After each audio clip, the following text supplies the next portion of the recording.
Bienvenue à tous les participants qui se joignent à nous. On va commencer dans 2 petites minutes.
Bon, bienvenue à tous. Il est 11 heures, donc je vous propose de commencer. On a beaucoup de contenu pour vous en cette fin d'avant-midi, donc on est fébrile à l'idée de vous présenter tout ça. Donc, je débute rapidement en me présentant. Anouk Bissonnette, je suis vice-présidente chez Innocentre. Il nous fait très plaisir de participer avec Laval Innove à l'organisation de cet événement-là. Vous allez voir, on a plusieurs panélistes qui sont avec nous, qui vont nous présenter des sections de la présentation. André Michel de Efficient Plan et Nabil Saad également, qui est un des conseillers chez Innocentre, avec 2 clients, JetBase et RoudevTech, qui l'a pu accompagner à travers des projets. Donc, on commence tout de suite.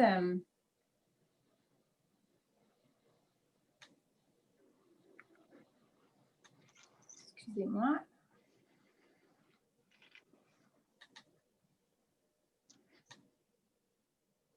Voilà. Donc, notre agenda pour aujourd'hui, je vais vous présenter rapidement ce qu'on fait chez Innocentre, Laval Innove également.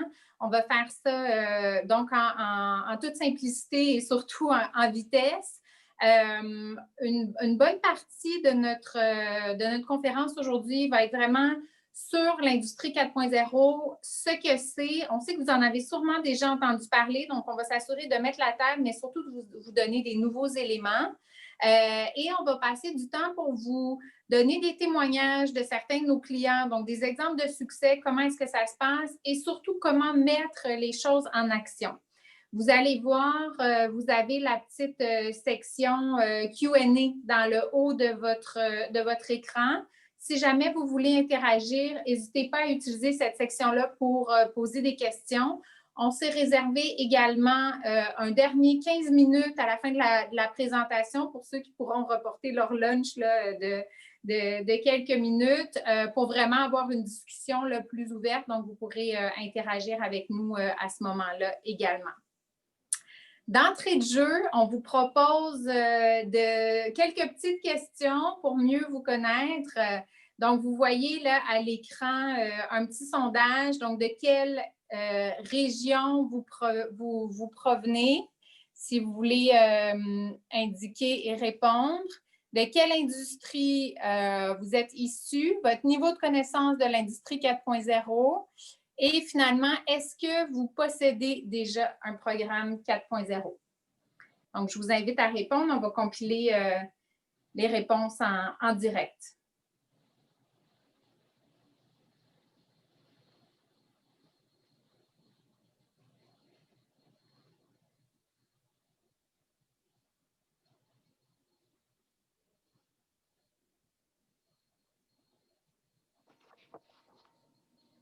Est-ce que c'est possible de compiler les résultats, Liane?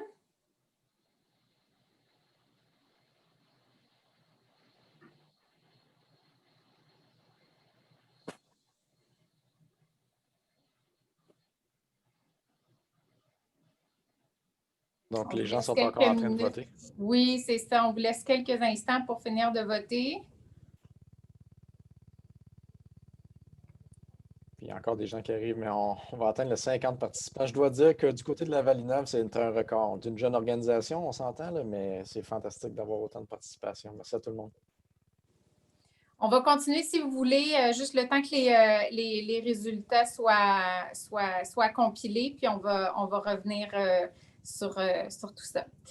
Donc, rapidement, je vous présente InnoCentre, donc qui on est, ce qu'on fait.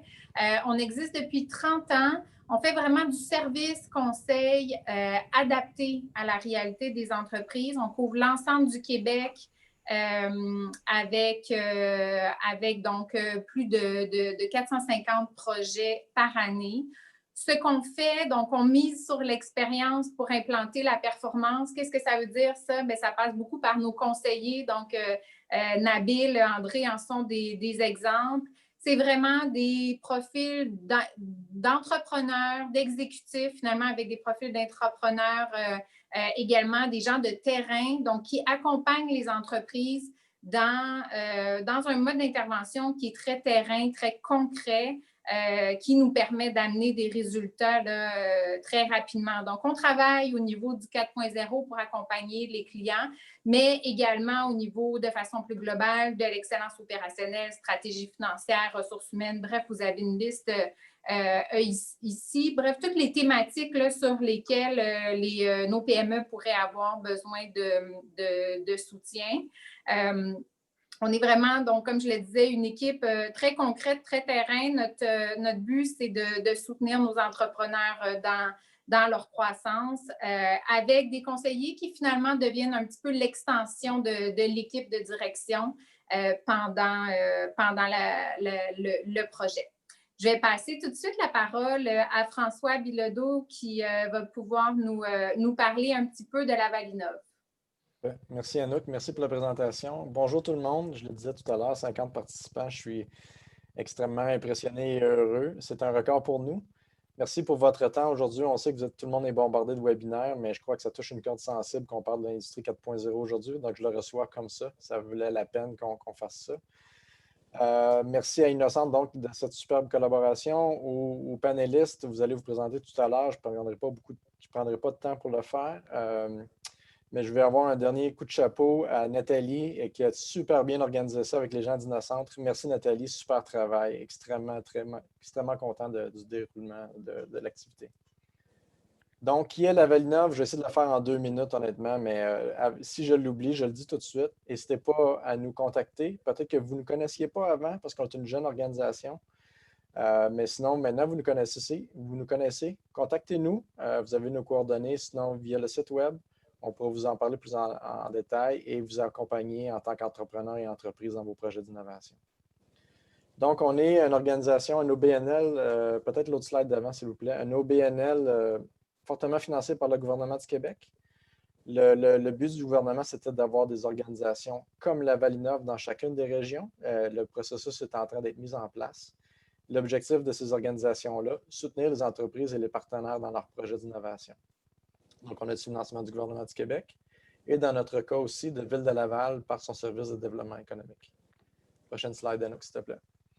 Donc, notre mission, je ne lirai pas tous les mots, mais je l'ai déjà dit, on soutient les entreprises et les partenaires avec leurs projets d'innovation.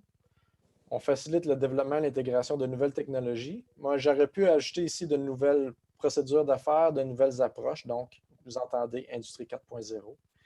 Et on crée des synergies au sein des réseaux des partenaires régionaux. Donc, on fait beaucoup de référencement, de maillage interinstitutionnel, interentreprise. La dernière slide, déjà, pour ma part, s'il vous plaît. On le fait en 3 volets d'action. Donc, on soutient les entreprises et les partenaires en innovation. Ça fait déjà 3 fois que vous l'entendez, donc c'est vraiment notre volet le plus important. Comment on fait ça? Par du référencement, du maillage, des webinaires, de la formation Et aussi, concrètement, on a accès à une plateforme électronique de gestion de l'idéation en route vers l'innovation avec la compagnie lavalloise Planbox. Appelez-nous, on va être très heureux de vous en parler. On fait aussi beaucoup de médiation ou de gestion de projets structurants dans la région. Le site web les décrit super bien. Sinon, appelez-nous, on va être très heureux encore une fois de vous en parler. Et le dernier volet, communauté d'innovation, c'est vraiment un des mandats du gouvernement de faire émerger des communautés d'innovation.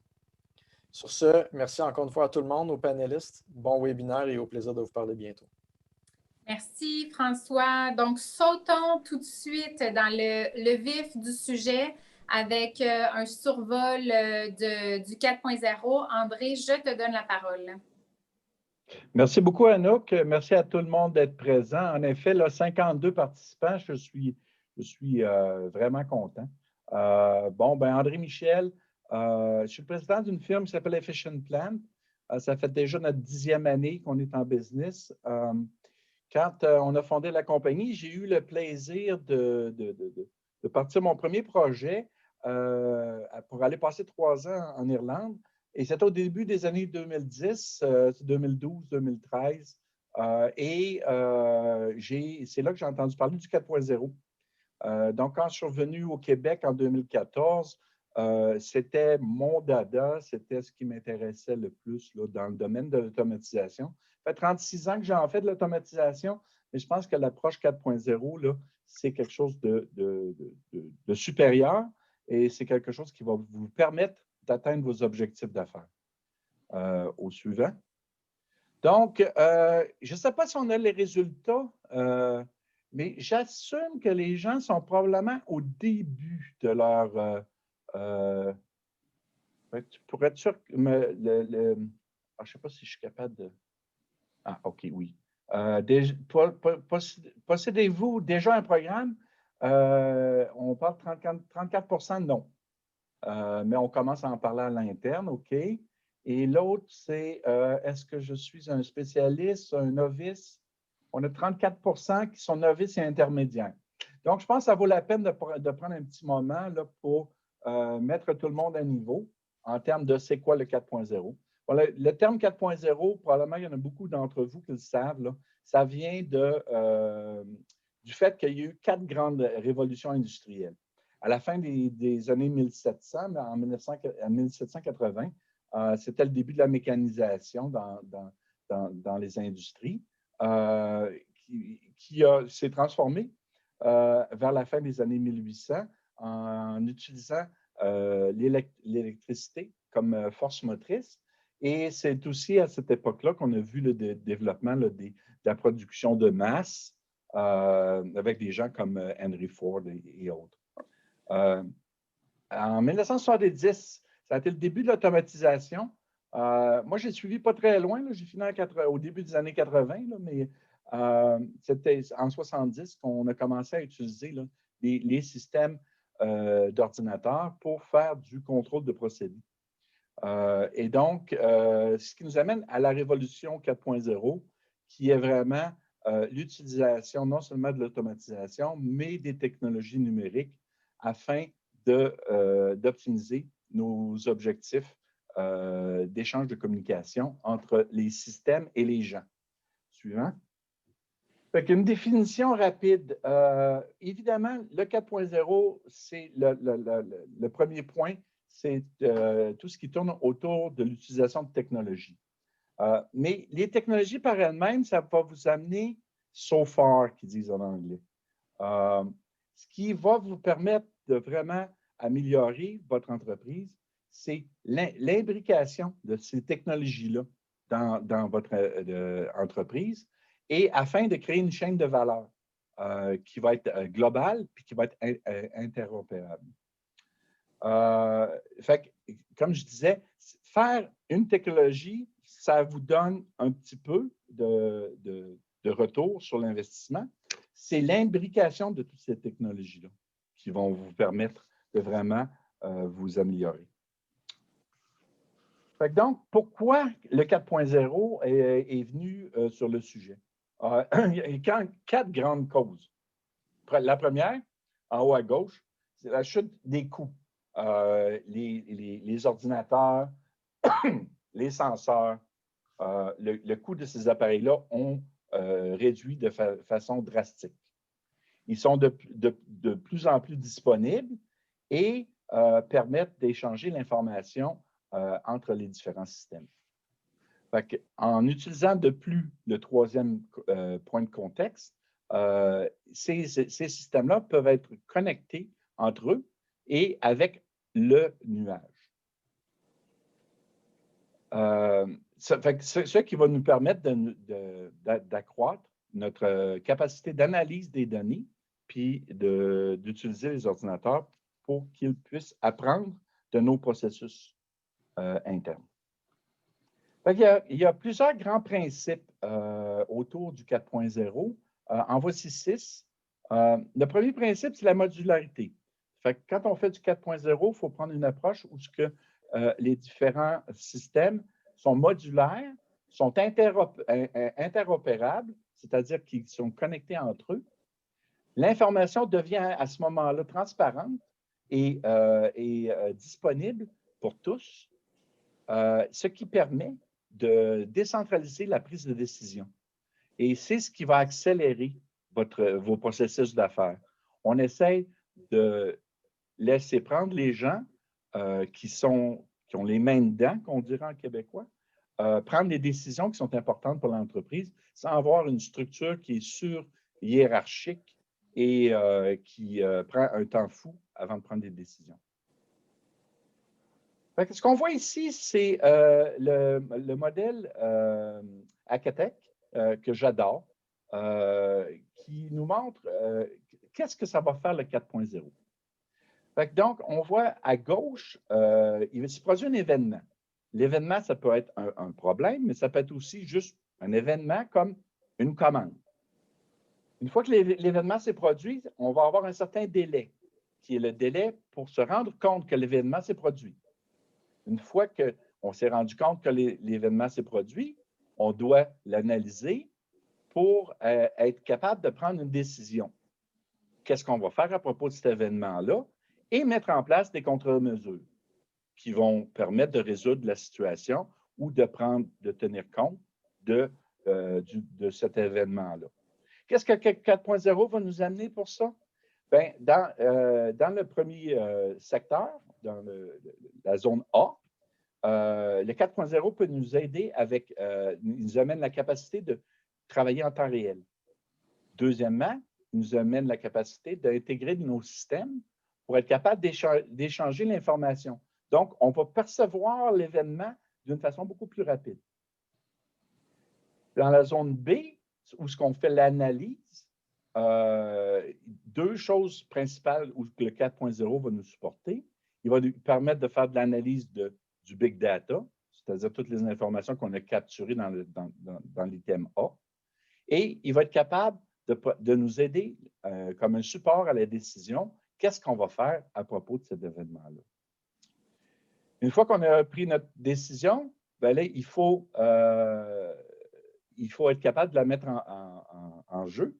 Et c'est là où les systèmes 4.0 vont nous permettre de faire de l'intégration avec les différents systèmes qu'on a en place. La suivante. Comme vous voyez, ce que ça a fait comme effet, c'est que ça a réduit le temps entre le moment où on a pris connaissance d'un événement et le moment où qu'on s'est ajusté en fonction du changement dans notre processus d'affaires. Suivant. OK. Le processus de mise en œuvre. Ça, c'est le pourquoi je suis avec vous aujourd'hui. Ce qu'on vient de voir, si je vous essaie de vous présenter très rapidement parce qu'on n'a pas beaucoup de temps, qu'est-ce que c'est le 4.0? Là, maintenant, ce que j'aimerais vous parler, c'est que pouvez-vous faire pour initier un programme 4.0? L'approche que je vous suggère est une approche en 6 étapes. L'étape numéro 1, c'est il va falloir clarifier vos objectifs d'affaires. Il faut être bien conscient de qu'est-ce que l'entreprise recherche à obtenir de son programme 4.0. Et ce, en termes de stratégie d'affaires. Donc, on va en parler un peu plus tard, mais on parle de choses comme est-ce qu'on cherche à augmenter la qualité? Est-ce qu'on cherche à diminuer les rejets? Est-ce qu'on cherche à augmenter la productivité? Est-ce qu'on cherche à augmenter la capacité de production? Quels sont les objectifs d'affaires? Une fois qu'on a bien compris ça, la deuxième étape, ça va être où en est-on chez nous? Est-ce qu'on est une entreprise entièrement artisanale? Est-ce qu'on est une entreprise qui a commencé à s'automatiser? Ou est-ce qu'on est une entreprise qui a déjà toute l'infrastructure en place? On va en parler un peu plus tard. Le 4.0, sans l'infrastructure en place, ça va être extrêmement difficile de faire quoi que ce soit. Fait qu'une fois qu'on sait où est-ce qu'on s'en va, on sait où on en est, on va commencer à regarder qu'est-ce que le 4.0 peut faire pour nous. Et puis, c'est là qu'on va évaluer les différentes technologies qui sont incluses dans le 4.0. Une fois qu'on a fait cette évaluation-là, on a établi une cote pour chacune des technologies, qu'est-ce qu'elles peuvent faire pour nous aider dans nos objectifs, on va être capable de bâtir un plan. Et ce qu'on appelle le plan numérique. Une fois qu'on a notre plan mis en place, ça c'est l'étape numéro 4, ça nous amène à commencer à regarder pour bâtir notre équipe 4.0 et se choisir un leader. C'est une des étapes les plus importantes. Le leader doit être quelqu'un qui non seulement est un leader, mais qui a le temps de faire ce genre de travail. Et ça, on pourra en discuter durant la période de questions. C'est une des règles numéro 1 d'un programme qui va avoir du succès.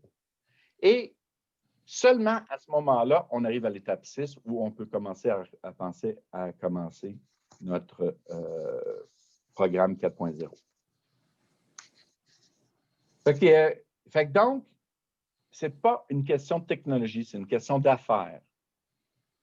Ne prenez pas le 4.0 comme étant « Ah, on va avoir du plaisir à mettre des nouvelles technologies en place. » Oui, on va avoir du plaisir, mais le but, ce n'est pas ça. Le but, c'est vraiment d'améliorer l'entreprise. Et évidemment, ça utilise des technologies, ça c'est certain. Une petite note de Stephen Hope. La fondation OPC, c'est une fondation qui a établi un des standards de communication les plus connus en automation. Ça s'appelle OPC, dont la dernière version s'appelle UA, pour Universal. Plusieurs entreprises manufacturières ont réalisé que la transformation numérique demandera un changement dans la façon dont ils gèrent leur entreprise. Ça, c'est clé.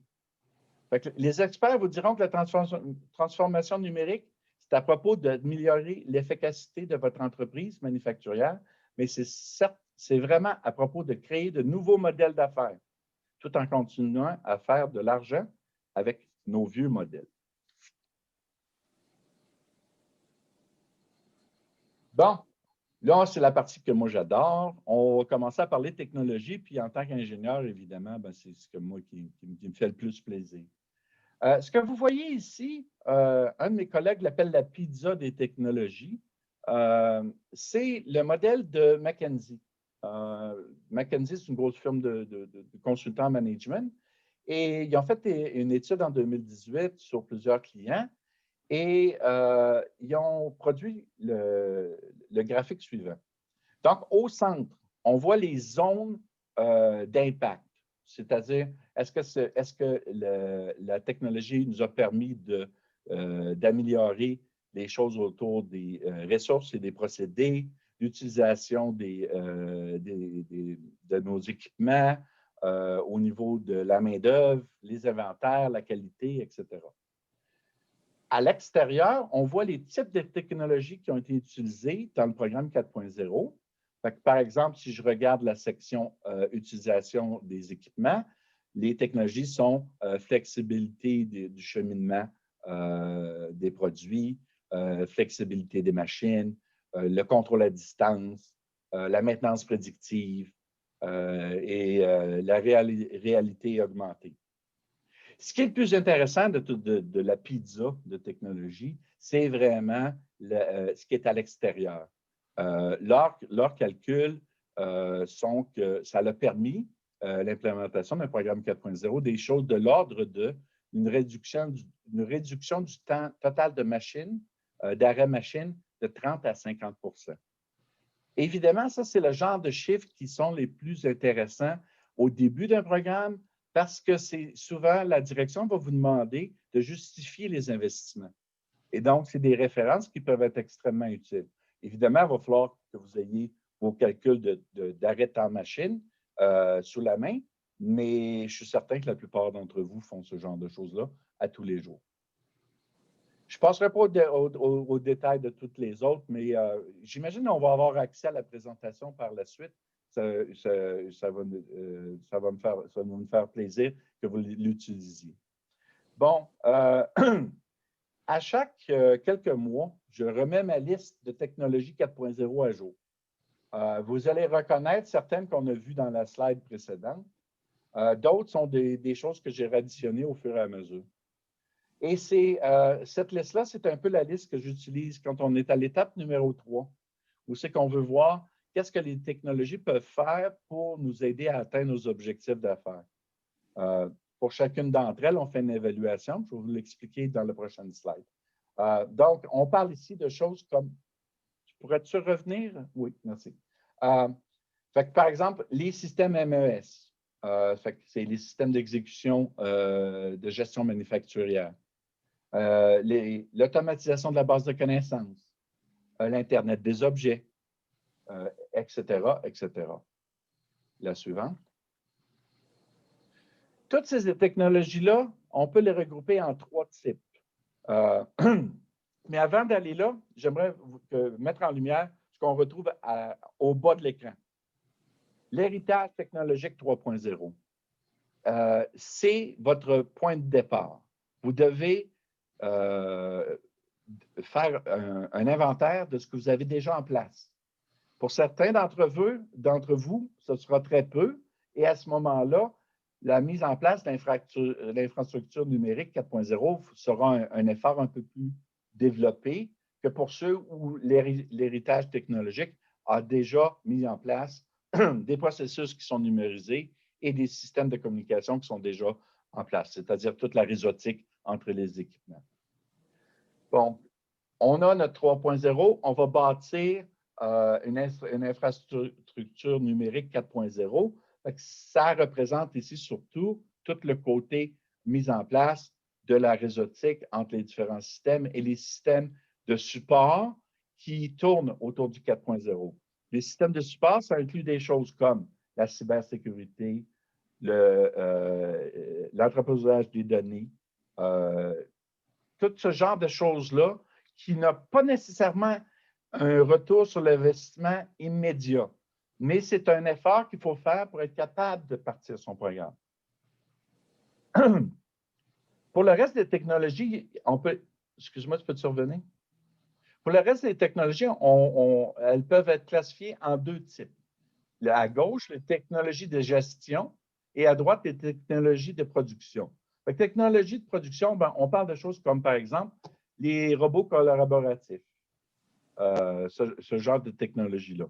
Alors que les technologies de gestion, c'est toutes les technologies qui nous aident à faire la gestion de nos équipements, des choses telles que Advanced Planning and Scheduling, excusez-moi, la planification avancée de traitement des commandes. Que je pense que Frédéric et Éric vont nous parler beaucoup dans l'étape qui viennent. OK, suivant. Bon, j'essaie pas de vous impressionner ici. Je voulais juste partager avec vous un modèle qui existe depuis plusieurs années. Ça fait très longtemps que, pour des gens comme moi qui viennent de l'industrie qui est plus continue, fait que j'ai travaillé dans les pâtes de papier, le minier, le pharmaceutique, la pétrochimie, une des associations les plus reconnues s'appelle MESA. C'est l'association des gens qui font les MES. Et c'est le modèle qu'on utilise depuis plus de 25 ans. Donc, on retrouve en haut complètement toutes les initiatives stratégiques de l'entreprise. Que ce soit la fabrication lean, que ce soit ce qui est demandé par les organisations gouvernementales en termes de règlement, que ce soit les PLM avec la gestion du cycle de vie, etc., etc. Ces grandes initiatives-là vont déterminer l'utilisation ou non de systèmes de haut niveau. On parle ici de choses comme votre ERP, votre PLM, vos systèmes d'entretien, CCMS, ce genre de choses-là. Une fois que ces systèmes-là ont été définis, ça nous amène vraiment à ce qui nous intéresse en termes de fonctionnalité pour les systèmes de production. Et c'est là qu'on voit là, toute la série de différentes technologies qui peuvent être utilisées pour assister à la production. Et ça commence avec le suivi et la généalogie des produits, le statut et l'allocation des ressources, les ressources physiques ou les ressources humaines, des analyses de performance, la gestion des processus de production, etc., etc. J'essaie de me timer, je suis juste en bon temps. OK. Dernière slide avant de passer la balle à l'équipe des roues DevTech et de JetBase. Je voulais avoir un petit mot sur l'Internet des objets. Beaucoup de gens en parlent et même des gens, certains gens deviennent confus en termes de l'Internet des objets versus le 4.0. L'Internet des objets, c'est une technologie qu'on peut utiliser dans le 4.0. Ce que j'aime bien par rapport à cette technologie-là, par contre, c'est que ça détruit les niveaux. Ce qu'on voit à droite, c'est un modèle qui est proposé par Namur, une organisation en automatisation. On voit ici toute la hiérarchie des différents niveaux qui partent des équipements sur le plancher de production, l'automatisation de base, les systèmes MES et autres systèmes d'exécution de fabrication, et finalement le ERP. Et généralement, c'est une pyramide qui est très hiérarchique. Un niveau parle à l'autre.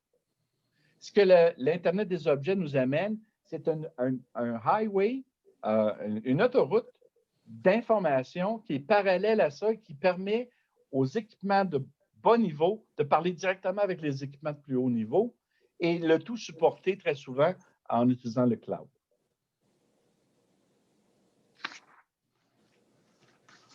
Je vous remercie beaucoup. Je serai de retour vers la fin pour vous parler plus en détail du processus de mettre en place un programme.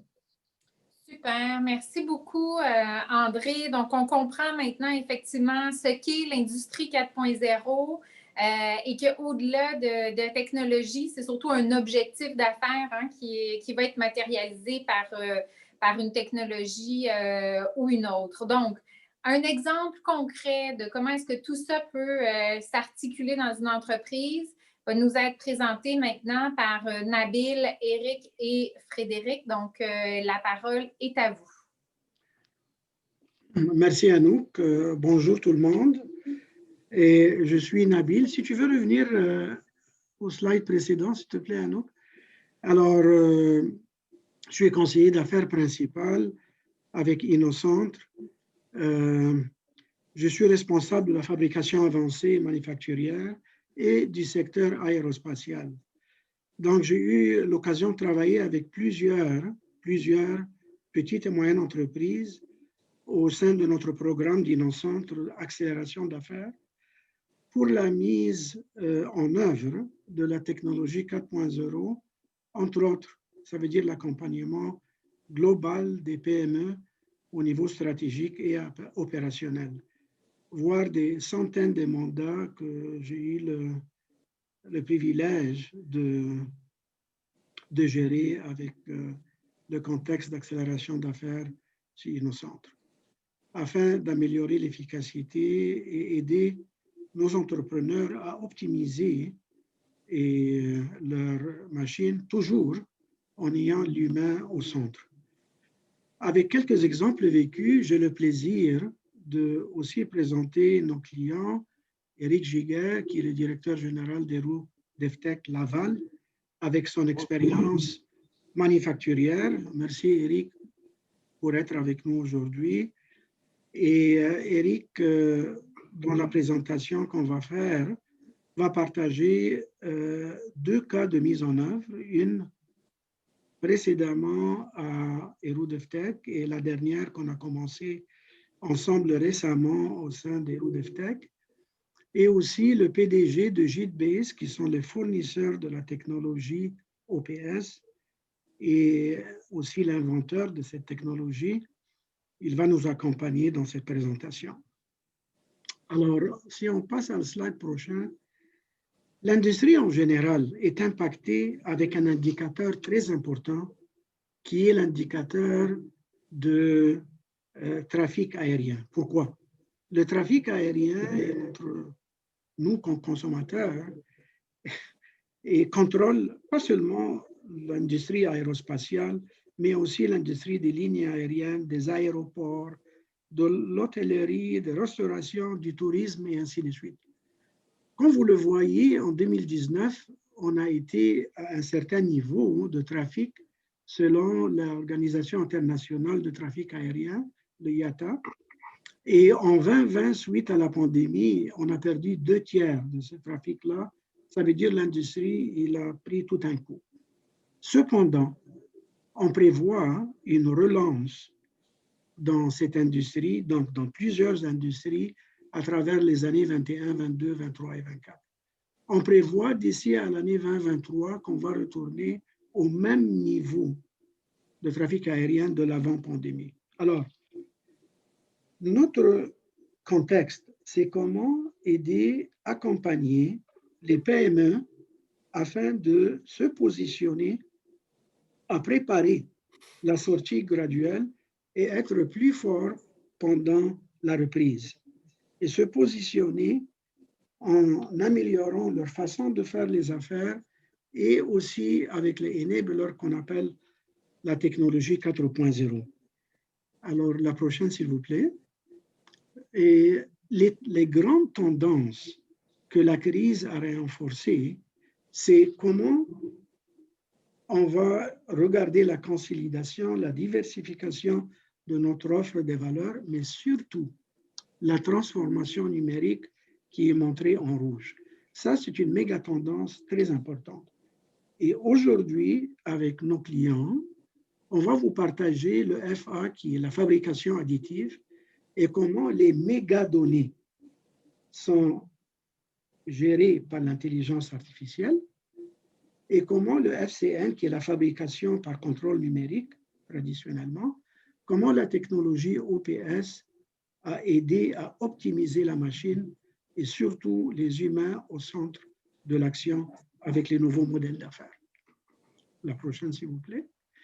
Alors, pour revenir dans la technologie de fabrication additive qui est à droite, la technologie de l'intelligence machine qu'on appelle le OPS et la gestion de matières optimisées, ça, c'est ce que nous, on offre à nos clients pour pouvoir les accompagner à améliorer leur productivité et leur profitabilité. Je veux commencer par la fabrication additive. La fabrication additive, le prochain slide, ça c'est un exemple d'un de nos clients. Vous voyez les machines de la fabrication additive au centre de la page. Mais la fabrication additive, il a des étapes de procédés qui génèrent des mégadonnées. À droite, les données entrant. C'est la poudre métallique, toutes les caractéristiques de la poudre. Le auto-inventeur, ça montre la géométrie de la composante finale en 3D que la fabrication additive va produire à la fin.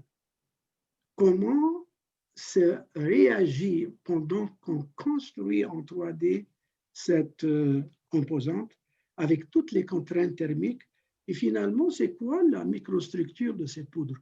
Tout ça, c'est des mégadonnées à l'entrée.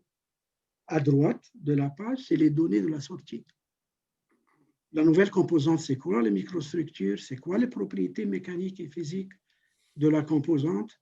Et comment on va les traiter pour être prêt à être assemblés au sein d'un automobile, d'un avion, d'un moteur d'avion.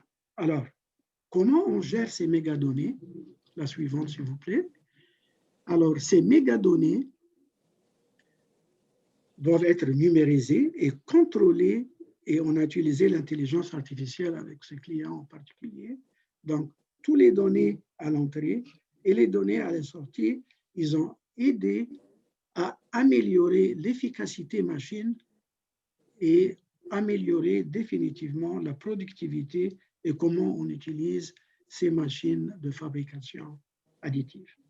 Maintenant, pour la fabrication à contrôle numérique, je vais inviter, la suivante, s'il vous plaît. À droite de la photo, il y a un parc industriel avec des machines à commande numérique.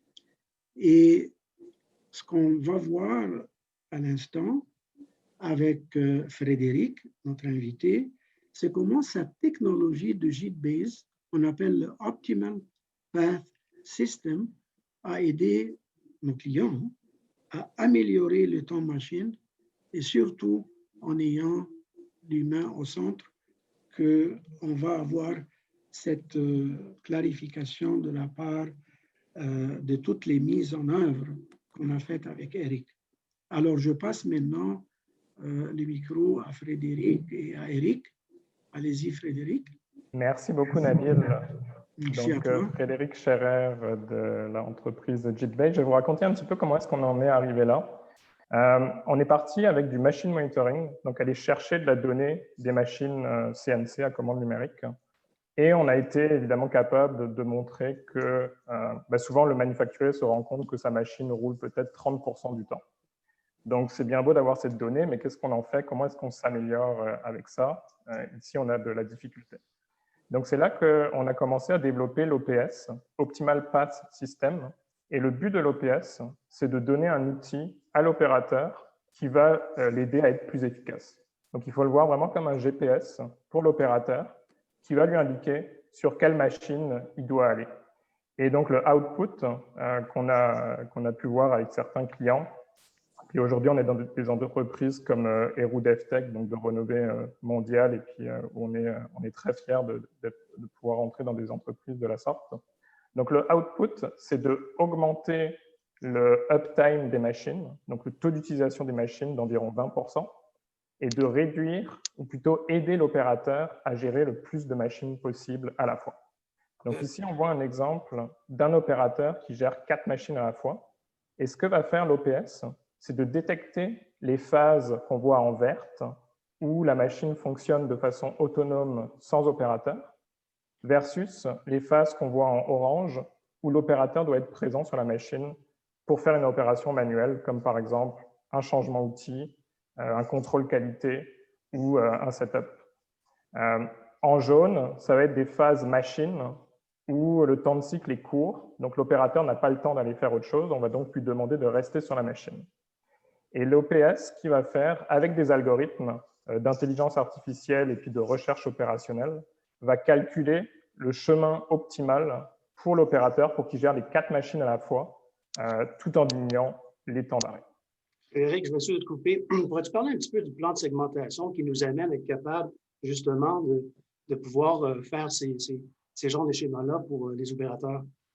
Absolument. Donc, le plan de segmentation, ça va être chaque programme CNC va avoir son double dans la plateforme JIT-Base, qui est le plan de segmentation et qui est comme le baseline pour l'opérateur. Donc, dès que le programme CNC va commencer, on sait exactement quels sont les temps machines où on n'a pas besoin de l'opérateur et quels sont les temps d'arrêt où l'opérateur doit être présent pour gérer la machine.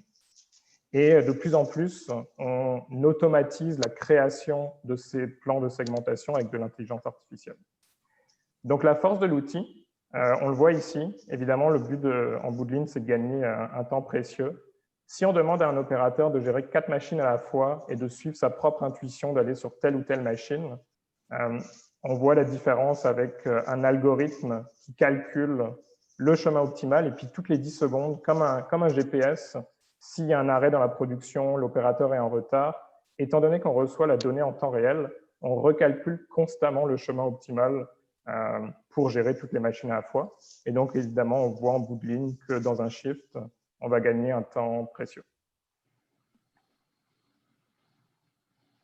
Ici, on voit l'interface que voit l'opérateur. Donc, c'est selon les clients, ça peut se mettre sur un ordinateur, sur une tablette, ça pourrait même sur un smartphone. Donc ici, on a le cas d'un opérateur qui gère 3 machines à la fois. Il est 20h40, on voit la ligne du présent en noir, et l'opérateur est sur la première machine, donc c'est du orange, il est en train de faire, par exemple, un changement outil sur la machine. À gauche, sous les machines, on voit tous les temps, donc par exemple, il reste 3 minutes pour compléter son opération manuelle. Ensuite, il va redémarrer la machine, aller, lui, sur la deuxième machine qui, elle, va s'arrêter dans 3 minutes. Il va faire ses opérations manuelles. Et ensuite, il va aller sur la troisième machine et il voit que c'est exactement dans 17 minutes qu'on a besoin de lui sur cette machine. Ce que vous voyez ici, comme je l'ai dit, ça se rafraîchit en temps réel. Donc, si l'opérateur est en retard, s'il y a un problème sur la machine, il va être au courant en temps réel.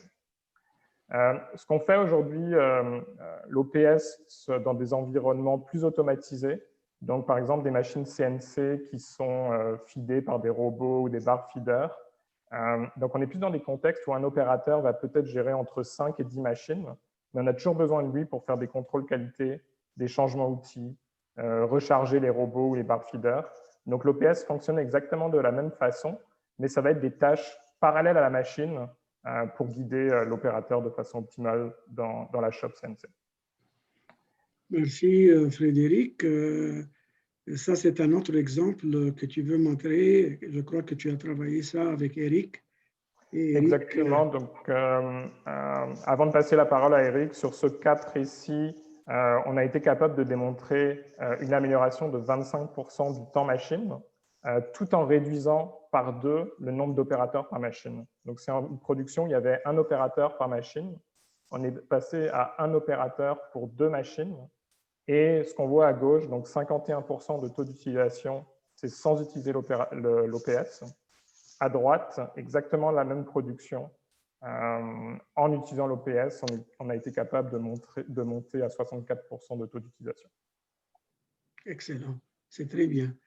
Alors, avec l'expérience de la mise en œuvre dans plusieurs PME, encore le plaisir de présenter Eric Giguère, le directeur général de Héroux DevTech à Laval. Eric. Vous allez rire, c'est mal pris, là, c'est mal pris, il faut que je me connecte, je vais manquer de batterie. Donnez-moi 30 secondes.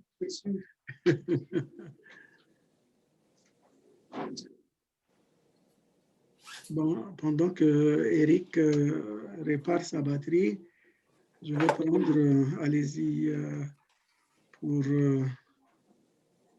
parler. Pardonnez-moi, j'aurais dû penser à ça avant. Mais... Je peux expliquer un petit peu pendant ce temps. Les beautés de la technologie. Ce qui s'est passé avec OK, c'est fait. OK. C'est fait, excellent. C'est fait. On va Alors, passer merci Nabil. Bonjour tout le monde. Écoutez, avant, si tu veux aller à la prochaine slide, Nabil, s'il te plaît. Avant même de tomber dans le vif du sujet, j'aimerais qu'on regarde un petit peu à quoi a servi dans les deux implantations que j'ai faites, à quoi a servi l'OPS.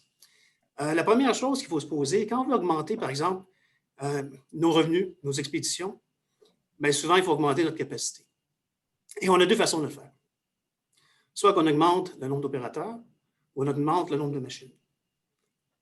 Dans le cas souvent que j'ai fait, le but n'était pas d'augmenter les opérateurs ni les machines, mais surtout de travailler sur l'efficacité des machines. Qu'est-ce que l'efficacité des machines? Mais c'est le temps que la machine est en cours d'exécution. Ça veut dire quoi, ça? Ça veut dire qu'elle donne de la valeur. Dans une compagnie d'usinage, c'est quand elle coupe du matériel. Si on regarde vraiment concrètement, pour ceux qui connaissent un peu les équipements à contrôle numérique, les raisons pourquoi une machine ne couperait pas du matériel, c'est quand dans les programmes, il y a des M0 qui sont planifiés, donc un arrêt automatique, des M1, ça peut être des changements de palette, ça peut être une interruption, ça peut être un arrêt d'urgence. Toutes ces raisons font qu'on ne coupe pas de matériel. Donc, si on passe à la prochaine.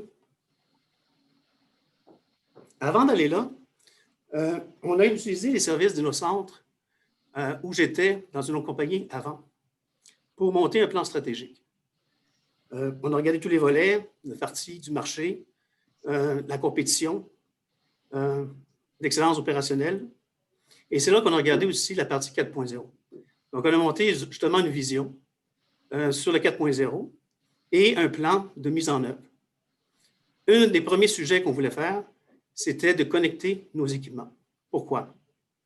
On avait fait beaucoup d'observations instantanées qui démontraient que nos équipements coupaient peut-être à 20-25% du temps du matériel.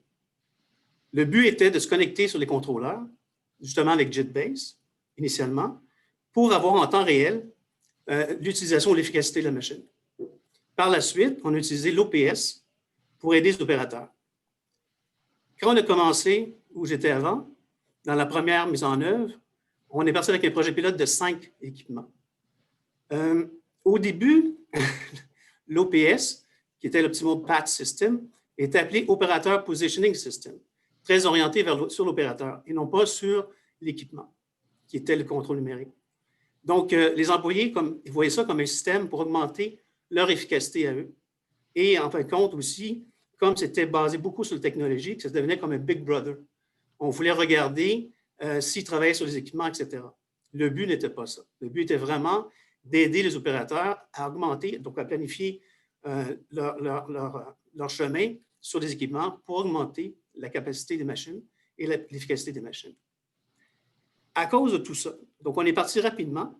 À cause de ça, il a fallu revenir en arrière. Pourquoi? Parce que les opérateurs résistaient à la mise en place à cause de ce que je vous ai dit au niveau du Big Brother. On a fait une formation et on a expliqué clairement que le but était vraiment d'augmenter l'efficacité des équipements. Par la suite, donc on a commencé sur 5 équipements qui étaient à ce moment-là les équipements de goulot. Okay? Et on a travaillé avec les plans de segmentation. Donc, on a développé les plans de segmentation dans JetBase. Par la suite, on les a validés. Puis, une fois qu'on a validé le projet pilote sur les 5 équipements, on a étendu ça sur l'ensemble de l'usine où on pouvait connecter JetBase. Prochaine. Si on regarde cette charte, on peut voir qu'il y a une ligne qui est montrée qui est montrée à 33,45 %. Je pense qu'André nous a parlé un petit peu.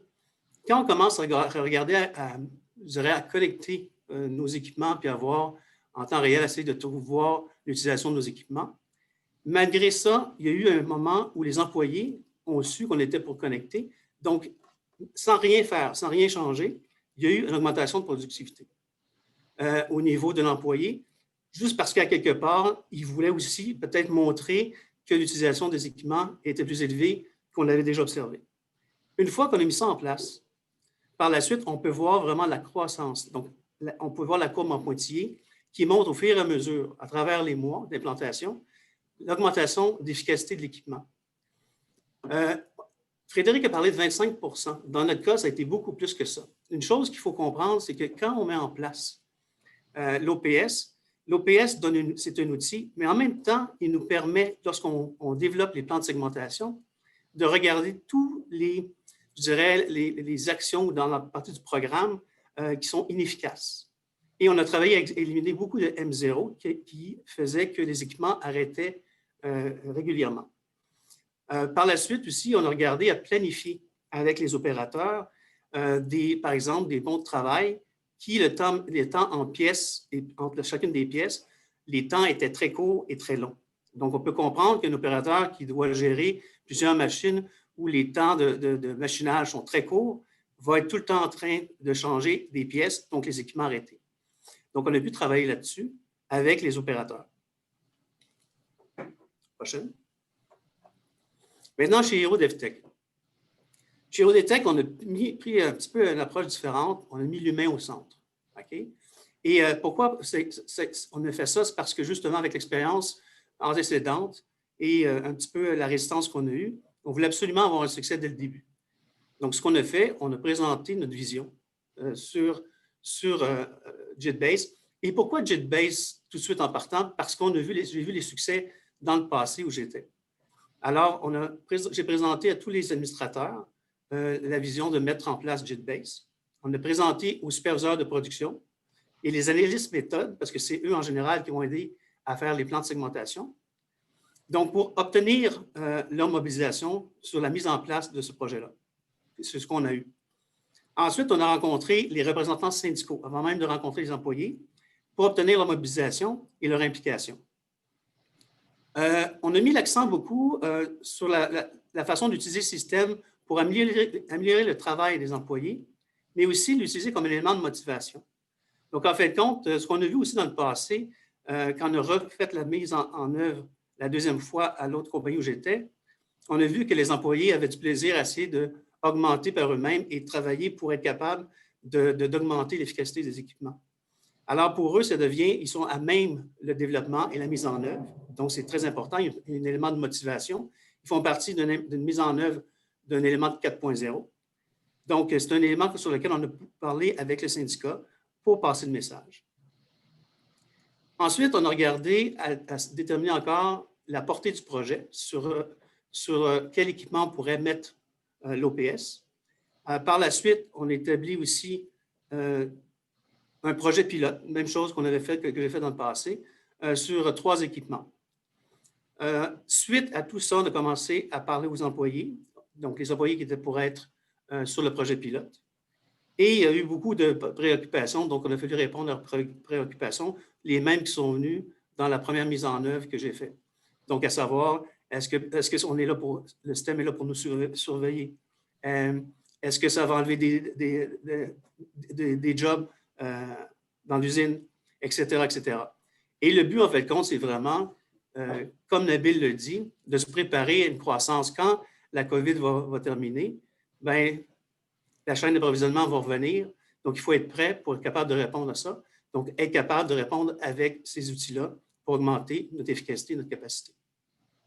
Merci beaucoup, Éric et Frédéric, avec les exemples des cas vécus que vous avez présentés, votre témoignage et comment on utilise les leçons apprises et les meilleures pratiques pour l'application de la technologie.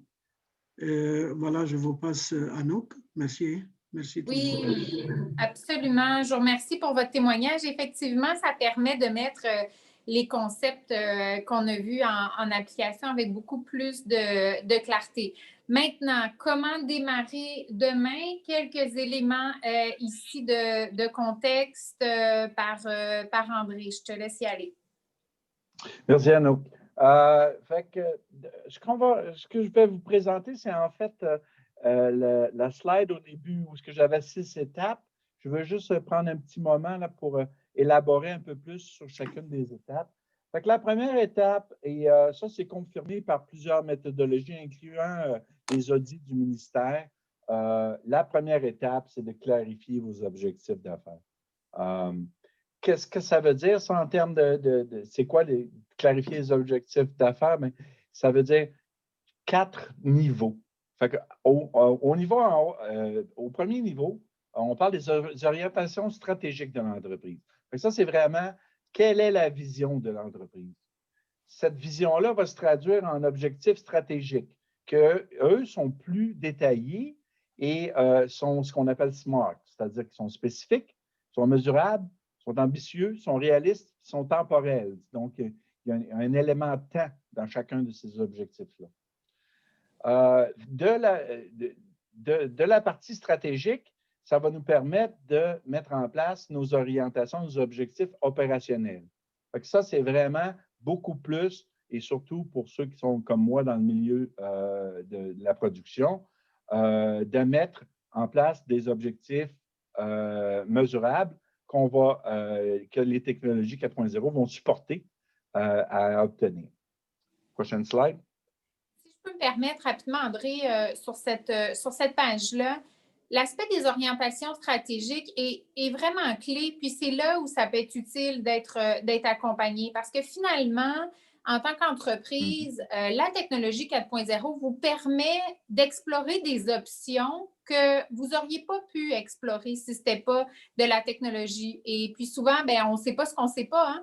Donc, des fois, il y a des options technologiques qui peuvent vraiment nous permettre de changer notre modèle d'affaires. Par exemple, développer des nouveaux produits, adresser un tout nouveau segment de marché, travailler sur complètement d'autres dimensions, d'autres composantes qui ne faisaient pas partie de notre entreprise à l'avance. À toi, André. Oui, non, tout à fait, Anouk. Une fois qu'on a déterminé c'est quoi nos objectifs et notre vision pour l'entreprise, ben, c'est là qu'on va être capable de déterminer quel type d'effort on devrait mettre en place. Et comme vous le savez, dans le 4.0, il y a deux types d'efforts.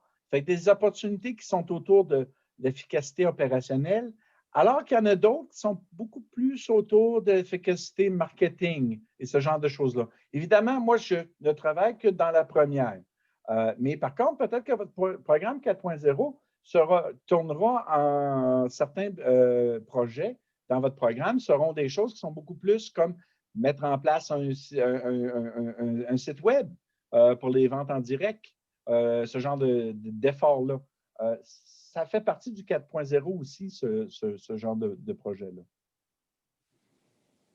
Donc, l'étape numéro 2 dans mon modèle que j'ai présenté au début, la deuxième étape, c'est d'évaluer votre maturité.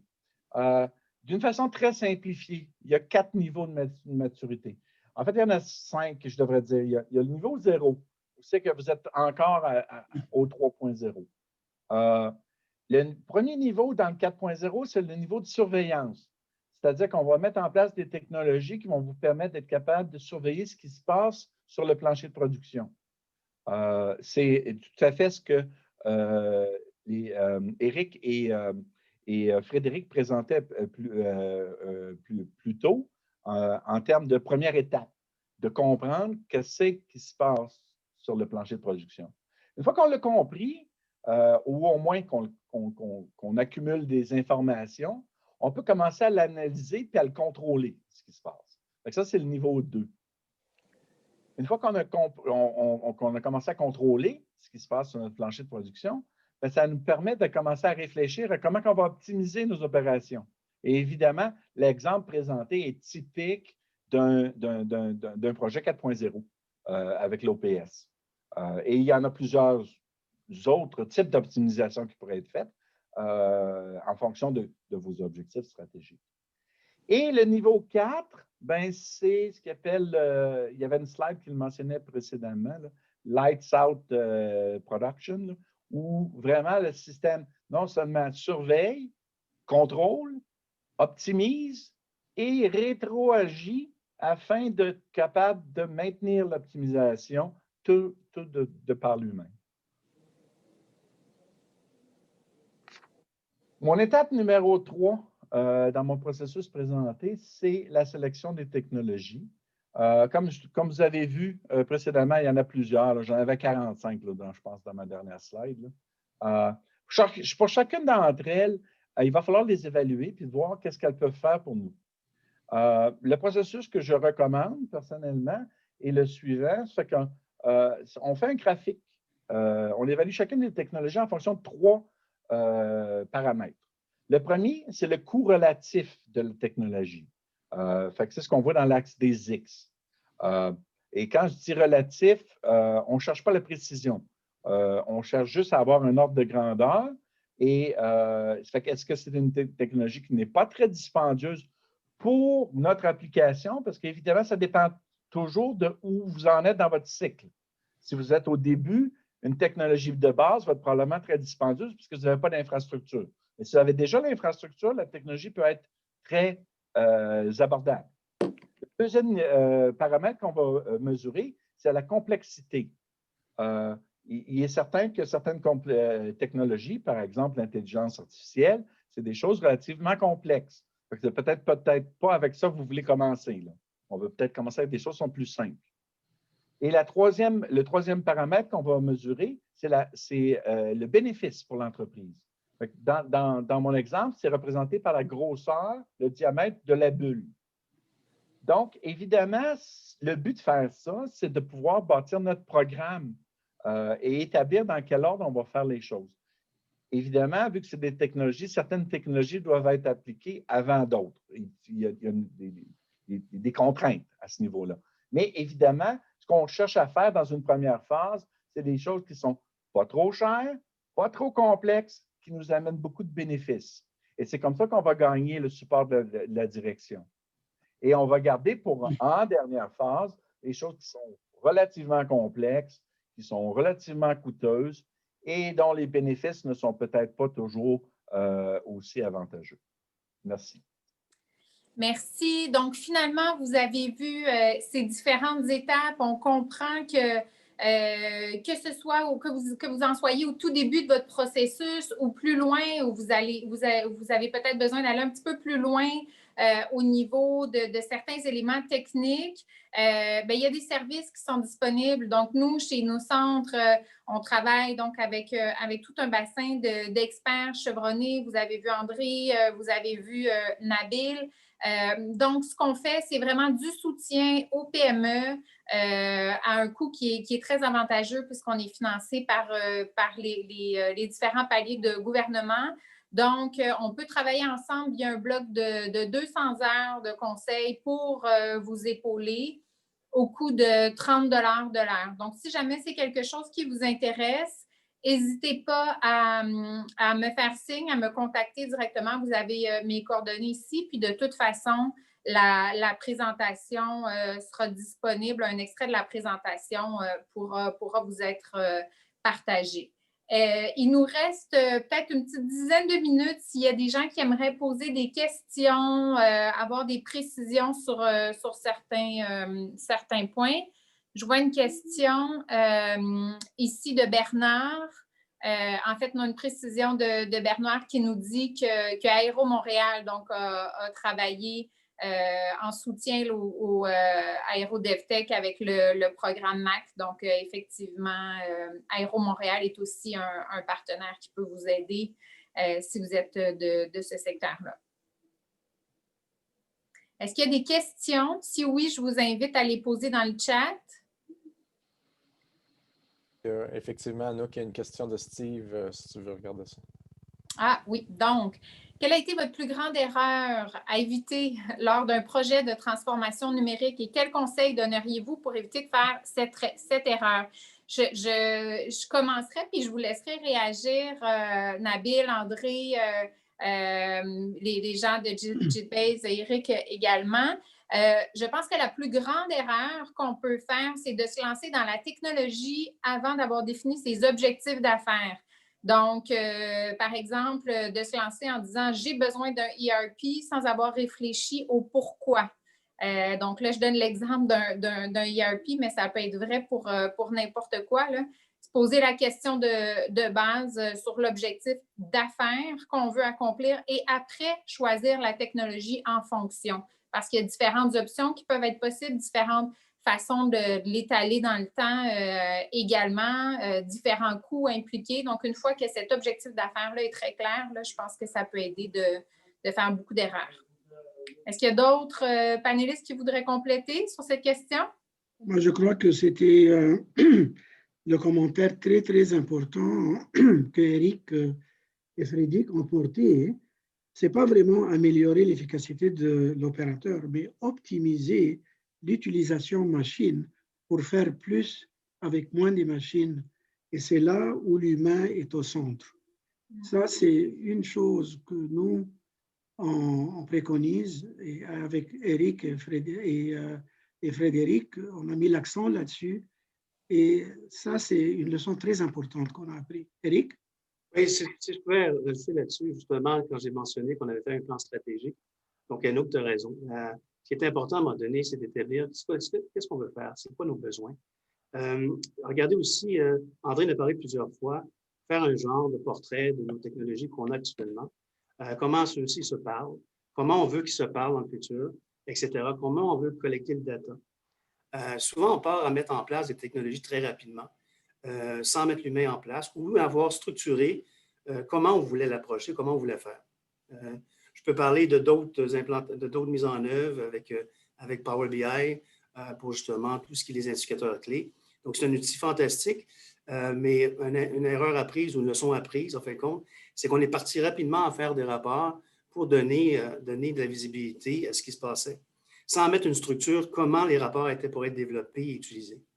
Et à un moment donné, on a perdu un peu le contrôle parce que tout le monde faisait une demande de faire des rapports. Alors, je pense que c'est un amalgame des deux. L'important, c'est d'avoir vraiment une vision. Par la suite, mettre l'humain aussi dans le développement de ces technologies-là et non pas les technologies en avant. Bernard complémente effectivement via le chat en précisant, puis c'est vrai, c'est des bons points, Bernard, l'importance d'avoir une bonne gestion de projet et également des ressources qui sont dédiées. Là, on mentionnait le fait d'avoir un champion ou un leader à l'interne, c'est effectivement un facteur de succès. C'est un très bon point ça, que Bernard amène, parce que Bernard a été sur les projets, puis il est encore sur les projets sur lesquels on est avec EuroDevTech. Donc, la gestion de projet est très, très importante, c'est vrai. Moi, de mon côté, je suis tout à fait d'accord avec ce qui a été dit précédemment. Je parlais un peu du modèle Acatech. Quelque chose d'intéressant du modèle Acatech comparé à d'autres modèles, c'est qu'il évalue 4 grandes zones d'intérêt quand tu fais ton évaluation de ton entreprise. 2 qui sont très techniques, en termes des systèmes que tu utilises, ce genre de choses-là, les technologies que tu utilises, mais 2 qui sont vraiment basés sur l'humain. Un qui est autour de la culture de l'entreprise. C'est certain que c'est une entreprise qui est très hiérarchisée, comme on le voit souvent dans les grosses corporations, beaucoup moins dans les PME, mais à ce moment-là, il va falloir travailler là-dessus en même temps.